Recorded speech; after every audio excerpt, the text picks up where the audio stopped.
রাজকুমারী সুমিত্রার আর কিছুতেই বর পছন্দ হয় না। দেশ দেশান্তর থেকে রাজারা লিপি পাঠান রাজকন্যার পানি প্রার্থনা জানিয়ে, কিন্তু লিপি গ্রাহ্য হয় না। রাজদূত নিরাশ হয়ে ফিরে যায়।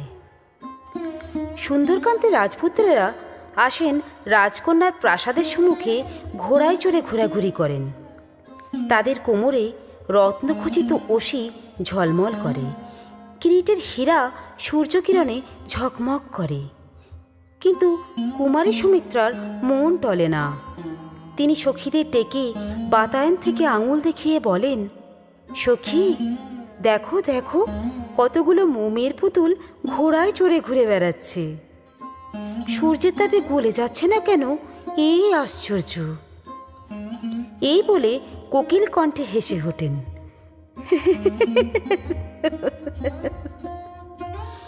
রাজপুত্রেরা তার হাসি কথা শুনতে পান। তাদের মুখ রাঙা হয়ে ওঠে। আর্যাবর্তময় দক্ষিণে অবন্তী রাজ্য থেকে পূর্বে কাশীকৌশল পর্যন্ত রাষ্ট্র হয়ে গেছে যে তক্ষশিলার শক রাজকুমারী যেমন অপরূপ সুন্দরী তেমনই গর্বিতা। তার রূপলাবণ্য দেখে যারা তাকে বিয়ে করতে আসেন তার দর্পের কাছে পরাভূত হয়ে তারা ফিরে যান। আর্যাবর্তের কোনো রাজা বা রাজপুত্রকে তার মনে ধরে না। সুমিত্রার বাবা রুদ্রপ্রতাপ তক্ষশিলার রাজা। রুদ্রের মতোই তার প্রতাপ। তিনি শক বংশীয়। শক বংশের অনেক ক্ষত্রপ তখন ভারতবর্ষের উত্তর পশ্চিম অঞ্চলে রাজত্ব করছিলেন। বহুকাল আর্যাবর্তে থাকার ফলে তারা অনেকটা আর্যভাবাপন্ন হয়ে পড়েছিলেন, কিন্তু শক রক্তের প্রভাব সম্পূর্ণ মুছে যায়নি। শক নারীরা তখনও তরোয়াল নিয়ে দ্বন্দ্বযুদ্ধ করতে ভালোবাসত। অশ্বচালনায় পুরুষের সঙ্গে প্রতিদ্বন্দ্বিতা করত। রাজকুমারী সুমিত্রা ছিলেন সেই জাতের মেয়ে, যেমন রূপসী তেমন তেজস্বিনী। রাজা রুদ্রপ্রতাপ যখন দেখলেন কোনো বরই মেয়ের পছন্দ হয় না, তখন তিনি মেয়েকে কাছে ডেকে জিজ্ঞাসা করলেন, তোর 18 বছর বয়স হলো, তুই কি বিয়ে করবি না? স্বয়ম্বর সভা ডাকবো? সুমিত্রা মাথা নেড়ে বললেন, না, স্বয়ম্বর সভায় তো কেবল রাজা আর রাজপুত্রেরা আসবে। তাদের আমি দেখেছি, তারা সব ননির পুতুল। তাদের কারুর গলায় আমি মালা দিতে পারবো না। আমি প্রতিজ্ঞা করেছি, বীর্য শুল্কায় যে আমাকে কিনে নিতে পারবে তাকেই আমি বিয়ে করব, তা সে শূদ্রই হোক আর চণ্ডালই হোক। শুনে রুদ্রপ্রতাপ খুশি হলেন। সেকালে শূদ্রকে কেউ এত ঘৃণা করত না। অনেক শূদ্র রাজা বাহুবলে সিংহাসন অধিকার করেছিলেন। রুদ্রপ্রতাপ হেসে বললেন, আমিও তাই চাই, কিন্তু তা হবে কি করে? কুমারী বললেন, আমার প্রতিজ্ঞা এই, যে পুরুষ 3টি পরীক্ষায় উত্তীর্ণ হতে পারবেন আমি তাকেই বরমাল্য দেব। আপনি রাজ্যে এই কথা ঘোষণা করে দিন। বেশ, কি কি বিষয়ে পরীক্ষা হবে? বাহুবল, হৃদয় বল আর বুদ্ধি বলের পরীক্ষা হবে। আমি নিজে পরীক্ষা করব। রাজা মেয়ের পিঠে হাত রেখে আদর করে বললেন, সুমিত্রা, তুই শক দুহিতার উপযুক্ত কথা বলেছিস। আজই আমি দেশ বিদেশে ঢেরা দিয়ে দিচ্ছি। রাজ্যে রাজ্যে আবার ঘোষণা হয়ে গেল। আবার অনেক রাজা, রাজপুত্র, সেনাপতি, অমাত্য এলেন, কিন্তু সকলকেই ব্যর্থ মনোরথ হয়ে ফিরে যেতে হলো। কেউ বাহুবলের পরীক্ষায় উত্তীর্ণ হলেন, কিন্তু বুদ্ধি বলে উত্তীর্ণ হতে পারলেন না। আবার কেউ বা বুদ্ধি বলে উত্তীর্ণ হলেন, কিন্তু হৃদয় বলে অর্থাৎ সাহসিকতায় বিফল হলেন। সকলেই অধোবদনে ফিরে গেলেন। রাজকুমারীকে লাভ করতে পারলেন না। এমনিভাবে কিছুদিন কেটে গেল। একদিন সকালবেলায় মন্ত্রগৃহের দ্বিতলেই রাজা রুদ্রপ্রতাপের সভা বসেছে। চারিদিকে পাত্র, মিত্র, সেনাপতি, শ্রেষ্ঠী, সামন্ত রয়েছেন। রাজা স্বয়ং সিংহাসনে আসীন। রাজার ডান পাশে মর্মর পদ্মাসনে কুমারী সুমিত্রা। সভা যেন তার রূপের ছটায় আলোকিত হয়ে গেছে।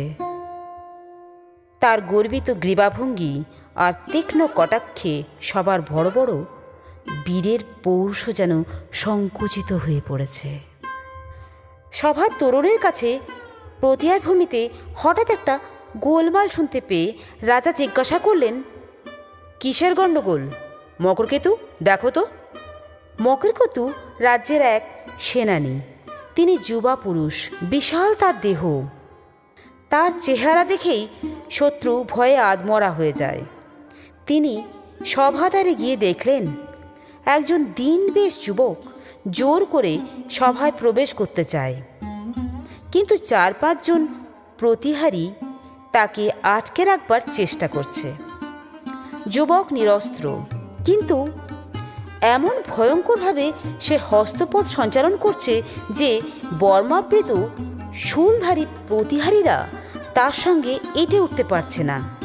কিন্তু 5 জনের সঙ্গে একজনের যুদ্ধ কতক্ষণ সম্ভব?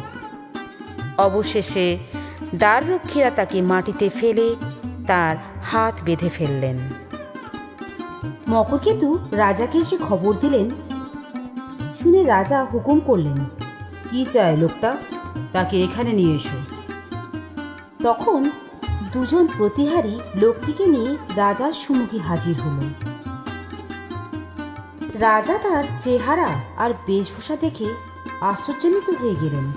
তার মাথায় উষ্ণীষ নেই, হাতে অস্ত্র নেই, পরিধানে নিখুঁত বস্ত্রও নেই। রক্ষীদের সঙ্গে লড়াই করতে গিয়ে ছিঁড়ে গেছে, সর্বাঙ্গে ধুলা, কিন্তু তবু ছিন্ন আর ধুলির আভরণের ভিতর দিয়েও অপরূপ সুঠাম দেহপ্রভা প্রকাশ পাচ্ছে।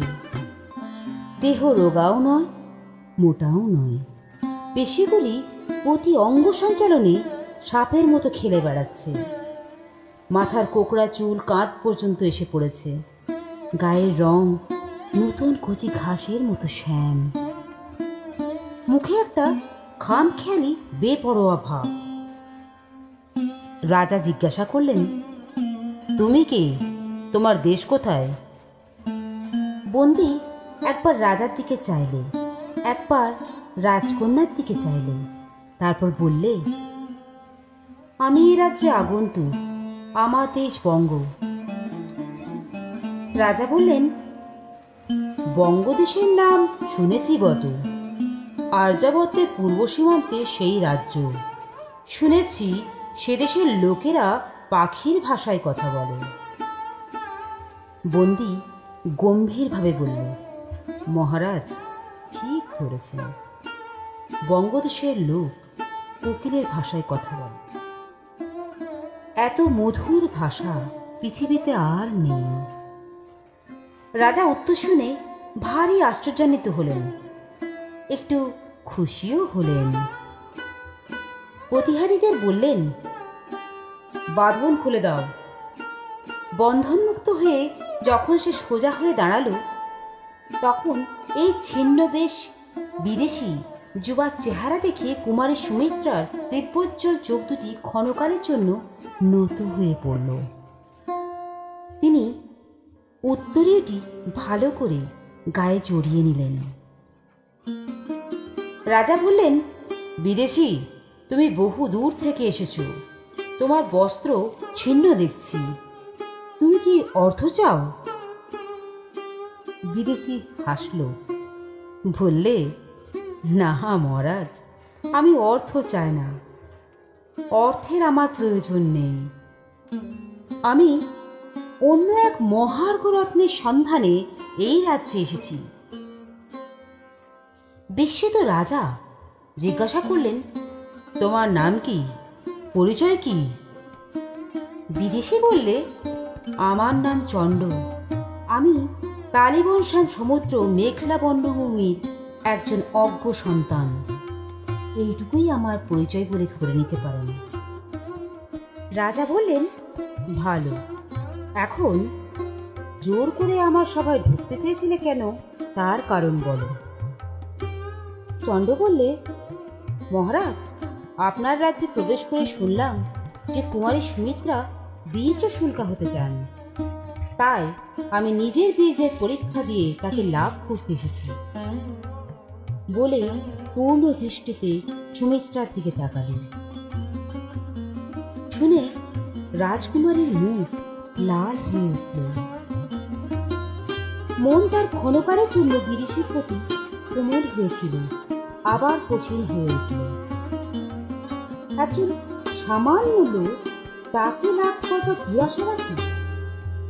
সঙ্গে সঙ্গে তার মনে পড়ল যে ভারতবর্ষের সকল রাজ্য থেকে রাজা বা রাজপুত্র তার পাণিপ্রার্থী হয়ে এসেছে, শুধু বঙ্গদেশ থেকে কেউ আসেনি।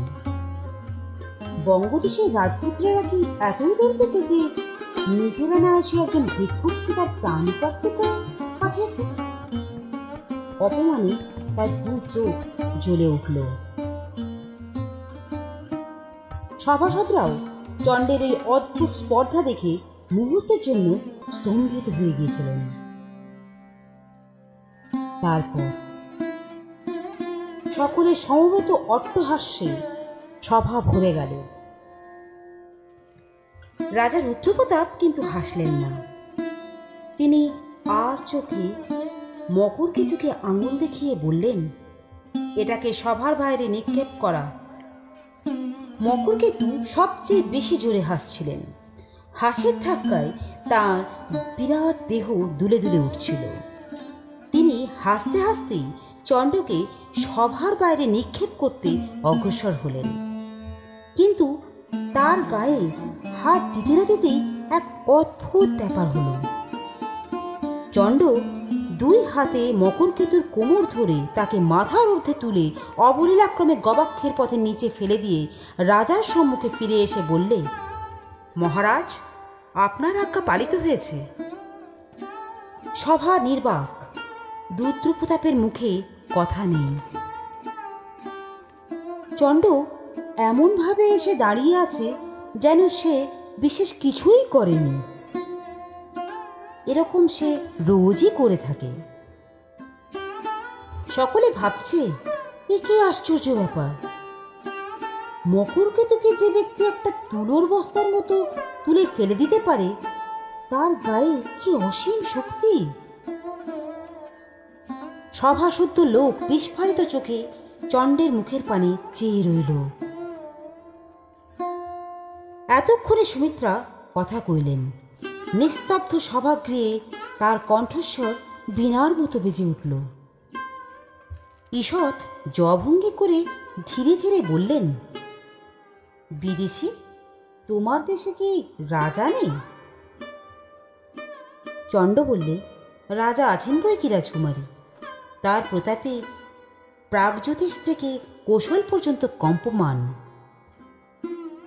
সুমিত্রা বললেন, বটে, তবে কি তিনি প্রবীণ? চণ্ড বললে, হ্যাঁ, তিনি প্রবীণ।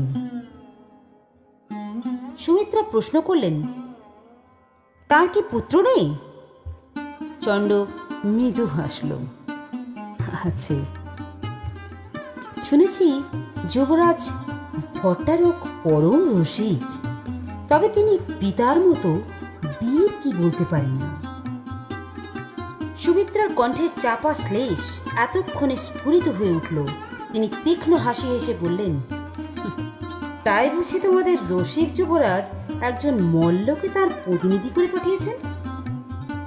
চণ্ড মাথা নেড়ে বললে, না, আমি স্বেচ্ছায় এসেছি। তাছাড়া আমি মল্ল নই। আমার দেশের সকলেই আমার চেয়ে বেশি বলবান, তাই আমি লজ্জায় দেশ ছেড়ে চলে এসেছি। এই কথা বলে কপট লজ্জায় মাথা নিচু করল। কুমারী সুমিত্রা অধর দংশন করলেন। এই লোকটার সঙ্গে কথাতেও পারবার জো নেই। যে ব্যক্তি এইমাত্র মহাকায় মকরকেতুকে জানলা দিয়ে গলিয়ে ফেলে দিয়েছে, তার মুখে একথা পরিহাস ছাড়া আর কিছু নয়। কুমারী অল্পকাল চিন্তা করে বললেন, ভালো, তুমি মল্ল হও বা না হও, ভার উত্তোলন করতে পারো বটে। আমি প্রতিজ্ঞা করেছি 3টি পরীক্ষায় যে উত্তীর্ণ হতে পারবে তাকেই আমি বড়মাল্য দেব, তা সে পামরই হোক আর চণ্ডালই হোক। কিন্তু ভার উত্তোলন করাই বাহুবলের প্রমাণ নয়, উষ্ট্রও ভার বহন করতে পারো।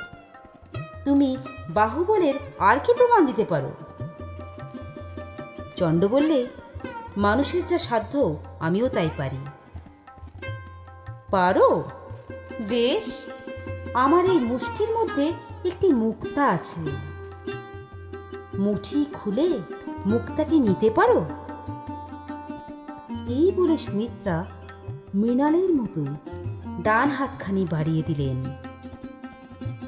অনেক রাজপুত্রই রাজদূতে তার মুঠি খুলতে না পেরে লজ্জায় দেশ ছেড়ে পালিয়ে গিয়েছিলেন। চণ্ড তার সামনে গিয়ে দাঁড়াল, ক্ষুব্ধ স্বরে বললে, রাজকুমারী, এ পুরুষের উপযুক্ত পরীক্ষা নয়, আমাকে অকারণ লজ্জা দিচ্ছেন কেন?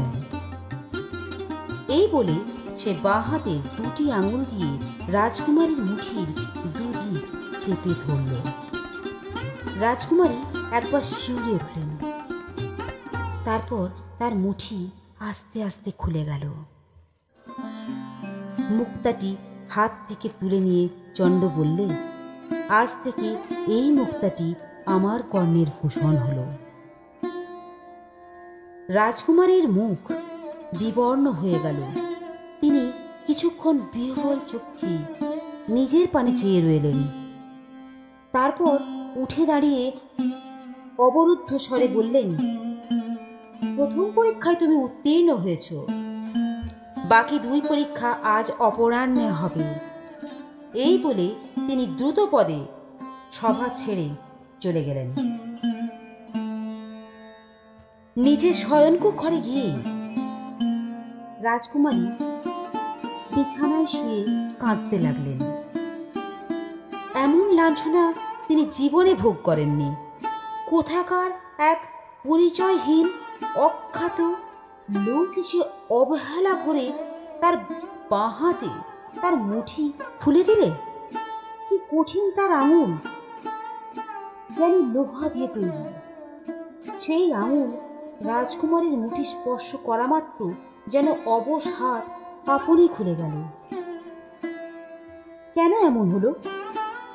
ও কি ইন্দ্রজাল জানে? চোখ মুছে সুমিত্রা পালঙ্কে উঠে বসলেন।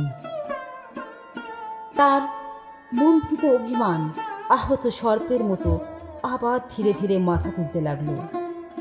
তিনি গালে হাত দিয়ে ভাবতে লাগলেন, কি করে আজ বাকি 2 পরীক্ষায় চণ্ডকে পরাস্ত করবেন। বেলা 3য় প্রহরে সূর্য দামামা বাজবা মাত্র রাজা আর রাজ্যের বড় বড় প্রবীণ অমাত্যেরা রাজ উদ্যানে সমবেত হলেন। রাজকুমারী বেনি দুলিয়ে ফুলের মালা গলায় দিয়ে নিজের প্রাসাদ থেকে নেমে এলেন। চণ্ডও উপস্থিত হল। এখন আর তার ধূলিধূসর বেশ নেই, পরিধানে পট্ট বস্ত্র, বুকে লোহার বর্ম, হাতে ধনুস্বরা, ডান কানে সেই মুক্তাটি বেলফুলের কুড়ির মতো দুলছে। রাজ উদ্যানটি প্রকাণ্ড, চারিদিকে উঁচু পাঁচিল দিয়ে ঘেরা। তাতে বড় বড় ফল ফুলের গাছে আম্র, জম্বু, বকুল, পিয়াল, কদম্ব শোভা পাচ্ছে। মাঝে মাঝে সরোবরা, মাঝে মাঝে বুক পর্যন্ত উঁচু স্বচ্ছ স্ফটিকের দেয়াল বাগানের পুষ্পিত অংশকে ঘিরে রেখেছে। চারিদিকে পোষা হরিণ, শশা, ময়ূর চড়ে বেড়াচ্ছে। একটি পাথরের বড় বেদির উপর রাজা আর অমাত্যেরা আসন গ্রহণ করলেন।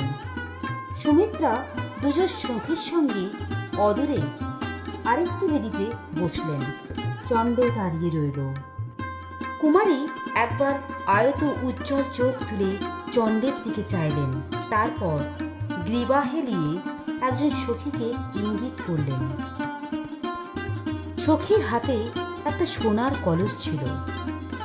সে গিয়ে সেই কলসটি স্ফটিকের দেয়ালের পেছনে রেখে এলো। কুমারী তখন জিজ্ঞাসা করলেন, বিদেশী, তুমি তীর ছুঁড়তে জানো? মুখ টিপে হেসে চণ্ড বললে, ছোটবেলায় শিখেছিলাম, অল্প স্বল্প জানি। ভালো, এবারে তোমার বুদ্ধিবলের পরীক্ষা হবে। স্ফটিক কুণ্ডের ওপারে ওই ঘর দেখতে পাচ্ছ? তুমি যেখানে দাঁড়িয়ে আছো সেইখান থেকে তীর দিয়ে ওই ঘর বিদ্ধ করতে হবে। যদি পারো বুঝবো তুমি কৌশলী বটে। রাজা এবং পারিষদেরা সকলেই অবাক হয়ে রইলেন। এ কি অদ্ভুত পরীক্ষা! এদিক থেকে ঘট বিদ্ধ করা কি সম্ভব কখনো? মাঝে 5 আঙুল পুরু স্ফটিকের দেয়াল রয়েছে, সে দেয়াল ভেদ করে তীর ছোড়া মানুষের সাধ্য নয়। চণ্ড বললে, এ কি মানুষের কাজ? এরকম লক্ষ্যভেদ যে দেবতারও অসাধ্য। সুমিত্রা বিদ্রূপ স্বরে বললেন, তবে কি তুমি চেষ্টার আগেই পরাভব স্বীকার করছো? চণ্ড বললে, না না, তা আমি বলছি না। আমি বলছি যে আপনি মানুষের অসাধ্য কাজ দিয়ে আমাকে দেব পদবী দান করেছেন। রাজকুমারী তীক্ষ্ণ স্বরে জিজ্ঞাসা করলেন, তবে কি তুমি পারবে বলে মনে হয়? চণ্ড হেসে বললে, পারা না পারা দৈবের অধীন, তবে এ পরীক্ষা বঙ্গীয় ধনুর্ধরের উপযুক্ত বটে। চণ্ড সযত্নে ধনুকে গুণ পরালো। ঈষৎ টঙ্কার দিয়ে দেখলে গুণ ঠিক হয়েছে কিনা। তারপর আকাশের দিকে চেয়ে আস্তে আস্তে ধনুকে স্বর সংযোগ করলে। গাছের পাতা নড়ছে না, বাতাস ধীর। দর্শকেরাও চিত্তার্পিতের মতো বসে দেখছেন। চণ্ড ধীরে ধীরে ধনুক ঊর্ধ্বে তুললে। একবার সুবর্ণ ঘটের দিকে চেয়ে দেখলে, তারপর জ্যান্ত তীর আকাশের দিকে ছুটে চলল। তীর আতশবাজির মতো সোজা আকাশে উঠে পাক খেয়ে নক্ষত্র বেগে নিচের দিকে মুখ করে নেমে আসতে লাগলো। ঠং করে একটা শব্দ হলো। সকলে মুগ্ধ হয়ে দেখলেন তীরটি সোনার কলসের গায়ে বিঁধে আছে। রাজকুমারী এতক্ষণ রুদ্ধশ্বাসে বসে দেখছিলেন। তার বুক থেকে একটি কম্পিত দীর্ঘশ্বাস বের হয়ে গেল। বুক দুরু দুরু করে কাঁপতে লাগলো। আশঙ্কায় কি আনন্দে বুঝতে পারলেন না। চণ্ডের কপালেও ঘাম দেখা দিয়েছিল। সে ঘাম মুছে জিজ্ঞাসা করলে, রাজকন্যা, আদেশ পালন করতে পেরেছি কি? রাজকন্যার গলা কেঁপে গেল। তিনি বললেন, পেরেছ। একটু থেমে বললেন, এবারে শেষ পরীক্ষা। চণ্ড যেন একটু ক্ষুণ্ণ হয়ে বললে, এরই মধ্যে শেষ পরীক্ষা? আমার ইচ্ছা হচ্ছে সারা জীবন ধরে আপনার কাছে পরীক্ষা দিই। সুমিত্রার ভ্রু দুরু দুরু করে উঠল, কিন্তু তিনি নিজেকে সংযত করে বললেন, শেষ পরীক্ষা এই, আমি এই বনের মধ্যে দৌড়ে যাব। 10 গুনতে যতক্ষণ সময় লাগে ততক্ষণ পরে তুমি আমার পশ্চাদ্ধাবন করবে। তোমার হাতে একটা তীর আর ধনুক থাকবে। তুমি যদি আমাকে স্পর্শ করতে পারো তাহলে তোমার জিত, আর আমি যদি ফিরে এসে এই বেদি স্পর্শ করতে পারি তাহলে তোমার হার। আমার গতি রোধ করবার জন্য তুমি অস্ত্র নিক্ষেপ করতে পারো, কিন্তু যদি আমার অঙ্গ থেকে এক বিন্দু রক্ত বার হয় তাহলে তদ্দণ্ডে তোমার প্রাণ যাবে। চণ্ড বললে, মানবী মৃগয়া আমার জীবনে এই প্রথম। ভালো, তাই হোক। হরিণের মতো ক্ষিপ্র চঞ্চল পদে কুমারী সুমিত্রা বনের গাছপালার মধ্যে দিয়ে মিলিয়ে গেলেন। 10 গোনা শেষ হলে চণ্ড তীর ধনুক হাতে শিকারের মতো তাকে অনুসরণ করলে। চণ্ড খুব দ্রুত দৌড়াতে পারে, কিন্তু রাজকুমারীর সঙ্গে পাল্লায় সে পিছিয়ে পড়তে লাগলো। ক্রমে উদ্যানের গাছপালা যতই ঘন হতে আরম্ভ করল, ছায়াও তত গভীর হতে লাগল। তার ভিতর দিয়ে পলায়মান সুমিত্রার শুভ্র অঞ্চল আর উড্ডীন বেণী দেখা যেতে লাগল। কিন্তু ক্রমে আর তাও দেখা যায় না। চণ্ড বুঝলে সুমিত্রার সঙ্গে দৌড়ে সে পারবে না। হাজার হোক, তিনি নারী, তার শরীর লঘু। এদিকে চণ্ডের গায়ে লৌহ বর্ম, এই অবস্থায় কেবল পশ্চাৎধাবন করে কুমারীকে ধরা অসম্ভব। চণ্ড তখন যে পথে রাজকুমারীর ফেরবার সম্ভাবনা, সেই দিকে যেতে লাগল। ছায়ায় অস্পষ্ট বন, ফুলের গন্ধে বাতাস যেন ভারী হয়ে আছে। অগণ্য গাছের শ্রেণীতে বেশি দূর পর্যন্ত দেখা যায় না। সংশয় ভরা মন নিয়ে খানিক দূর যাবার পর হঠাৎ চণ্ড দেখলে সুমিত্রা তার দিকেই ছুটে আসছেন। কিন্তু কাছাকাছি এসে সুমিত্রাও চণ্ডকে দেখতে পেলেন। উচ্চ হাস্য করে তিনি আবার বিপরীত দিকে ছুটলেন, কিন্তু চণ্ড তখন তার খুব কাছে এসে পড়েছে। তার দৃষ্টি ছাড়িয়ে পালানো আর সম্ভব নয়। তবু চণ্ড পেছিয়ে পড়তে লাগল। 10 হাতের ব্যবধান 15 হাতে দাঁড়ালো। সুমিত্রার পা যেন মাটিতে পড়ছে না। তিনি যেন পাখির মতো শূন্যে উড়ে চলেছেন। মাঝে মাঝে থমকে দাঁড়িয়ে পিছু ফিরে চাইছেন, আর কলকণ্ঠে হেসে আবার দৌড়াচ্ছেন। ক্রমশ ব্যবধান যখন আরও বেড়ে গেল, তখন চণ্ড মনে মনে স্থির করে নিলে আর রাজকুমারীকে চোখের আড়াল করা চলবে না। সে দৌড়তে দৌড়তে ধনুকে স্বর যোজনা করল। তারপর শুভ মুহূর্তের জন্য সতর্ক হয়ে রইল। এবার একটা মোটা গাছের পাশ দিয়ে যেতে যেতে সুমিত্রা নিমেষের জন্যে থেমে পিছু ফিরে চাইলেন। এই সুযোগের জন্যই চণ্ড অপেক্ষা করছিল। পলকের মধ্যে তার তীর ছুটল। সুমিত্রা যখন আবার পা বাড়ালেন, তখন দেখলেন তার চলার শক্তি নেই। চণ্ডের তীর তার বেণী ভেদ করে গাছের গুঁড়িতে বিঁধে গেছে। চণ্ড ছুটে এসে তীর উপড়ে রাজকুমারীর বেণী মুক্ত করে দিল। হাসতে হাসতে তার মুখের দিকে চেয়ে দেখলে তার চোখে জল। চণ্ডের মুখ বিষণ্ণ হয়ে গেল। সে ক্ষণকাল চুপ করে থেকে আস্তে আস্তে বললে, দেবী, আমি এখনো আপনার অঙ্গ স্পর্শ করিনি। আপনি যদি আমার মতো লোকের গলায় মালা দিতে না চান, আমি শেষ পরীক্ষায় হেরে যেতে রাজি আছি। আপনি যান, বেদী স্পর্শ করুন গিয়ে। সুমিত্রা নতজানু হয়ে সেখানে বসে পড়লেন। বাষ্পরুদ্ধ স্বরে বললেন, প্রথম দর্শনেই আমার মন বুঝেছিল যে তুমি আমার স্বামী। শুধু অহংকার আমাকে অন্ধ করে রেখেছিল। আর্যপুত্র, বীর্য শুল্কে তুমি আমাকে জয় করেছ, তবু স্বেচ্ছায় আমি তোমার পায়ে আত্মসমর্পণ করছি।